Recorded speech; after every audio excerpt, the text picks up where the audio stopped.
Let's mic, देश का मिजाज, वेस्ट। जयपुर नगर निगम के 150 वार्ड्स में आरक्षण की लॉटरी का काम पूरा हो गया है। नए आरक्षण के तहत ओबीसी के लिए 30, अनुसूचित जाति के लिए 20 और अनुसूचित जनजाति के लिए 6 वार्ड आरक्षित किए गए हैं। वहीं 63 वार्ड सामान्य ओपन कैटेगरी में रहेंगे, जबकि 31 वार्ड अनारक्षित महिला और दूसरी आरक्षण के साथ कुल 50 वार्ड महिलाओं के लिए आरक्षित रहेंगे। आरक्षण तय होने के बाद चुनाव की तैयारी कर रहे कई दावेदारों के समीकरण बदल गए हैं और उन्हें दूसरे वार्ड से चुनाव लड़ने का विकल्प तलाशना पड़ सकता है। जयपुर में करीब 6 साल बाद मेयर का पद सामान्य वर्ग के लिए आरक्षित हुआ है। राजस्थान के पूर्व मुख्यमंत्री अशोक गहलोत ने सरकारी स्कूलों में बाहरी लोगों के प्रवेश और मीडिया कवरेज से जुड़े सरकार के आदेश को लेकर भाजपा सरकार पर निशाना साधा। गहलोत ने आरोप लगाया कि राज्य के सरकारी स्कूलों में टूटी छतें, टपकती कक्षाएं और शिक्षकों के हजारों पद खाली हैं। इन कमियों को दूर करने के बजाय सरकार ने स्कूलों में बाहरी लोगों के प्रवेश, मीडिया रिपोर्टिंग और स्कूलों के फोटो वीडियो बनाने पर रोक लगाने का फरमान जारी किया है। गहलोत ने बीजेपी सरकार से यह आदेश तुरंत वापस लेने और स्कूलों में पारदर्शिता बनाए रखने की मांग की। उन्होंने चेतावनी दी कि अगर यह आदेश वापस नहीं हुआ तो जनता स्कूलों की वास्तविक स्थिति सामने लाने के लिए अभियान चलाएगी। महाराष्ट्र के पुणे में एनसीपी एससीपी सांसद सुप्रिया सुले ने महाराष्ट्र औद्योगिक विकास निगम से कंपनियों के दूसरे राज्यों में संभावित ट्रांसफर को लेकर चिंता जताई है। उन्होंने कहा कि ये बेहद चौंकाने वाली और निराशाजनक स्थिति है। शरद पवार के कार्यकाल में महाराष्ट्र में कई निगम विकसित किए गए, जिसकी वजह से राज्य को प्रगतिशील और आधुनिक राज्य के तौर पर पहचान मिली।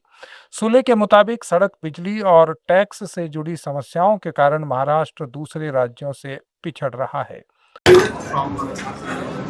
No, it's very shocking and disappointing that the MIDC during Sharad Pawarji's regime, lot of MIDCs were started in Maharashtra, and that's how Maharashtra is always as a progressive, modern Maharashtra.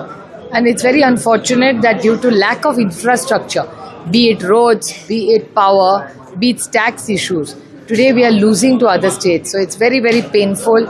And when there is an unemployment challenge in this country, this is only going to add and hurt the economy of Maharashtra. Maharashtra के छत्रपति संभाजी नगर में Bombay high court clerk भर्ती के typing exam के दौरान तकनीकी गड़बड़ी का मामला सामने आया। करीब 2900 अभ्यर्थियों ने ये परीक्षा दी थी। आरोप है कि इस दौरान कंप्यूटर, माउस और कीबोर्ड्स ने काम करना बंद कर दिया। कुछ अभ्यर्थियों की स्क्रीन येलो हो गई, जबकि सर्वर की दिक्कत के चलते कई उम्मीदवार करीब 10 मिनट बाद खुद ब खुद लॉग आउट हो गए। इसके बाद अभ्यर्थियों ने प्रदर्शन कर परीक्षा दोबारा कराने की मांग की। सीजेपी के फाउंडर अभिजीत दिपके भी इस प्रदर्शन में शामिल हुए। वहीं बॉम्बे हाईकोर्ट के रजिस्ट्रार ने कहा कि कुछ सेंटर से तकनीकी दिक्कतों की शिकायत मिली है, जिसकी जांच की जा रही है।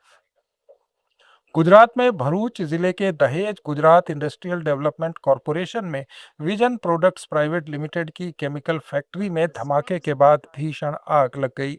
सॉल्वेंट ड्रम्स में विस्फोट की आशंका है, जिसकी आवाज 7 किलोमीटर दूर तक सुनाई दी। दमकल की 7 से ज्यादा गाड़ियां मौके पर पहुंचकर आग बुझा रही हैं। गनीमत रही कि किसी के हताहत होने की सूचना नहीं है। गुजरात के खेड़ा जिले में 60 साल पुराना पुल मिट्टी के कटाव के कारण ढह गया। चितलाव और सरदारपुरा गांवों को जोड़ने वाले इस पुल के नीचे पियर की नींव कमजोर हो गई थी। घटना के समय पुल पर कोई वाहन या पैदल यात्री नहीं था। भारी वाहनों पर पहले से रोक थी। गोवा में इस साल जनवरी से जुलाई तक कुल 61,40,000 टूरिस्ट पहुंचे हैं। इनमें 59 लाख घरेलू और 2,40,000 विदेशी सैलानी शामिल हैं। पिछले साल इसी दौरान के कुल टूरिस्ट आगमन में 0.08% की मामूली बढ़ोतरी हुई है। सिर्फ जुलाई में 6,90,000 पर्यटक आए, जो पिछले साल से करीब 2.5% ज्यादा है। आप सुन रहे थे let's mike more than radio. Follow कीजिए हमें हमारे सोशल मीडिया प्लेटफॉर्म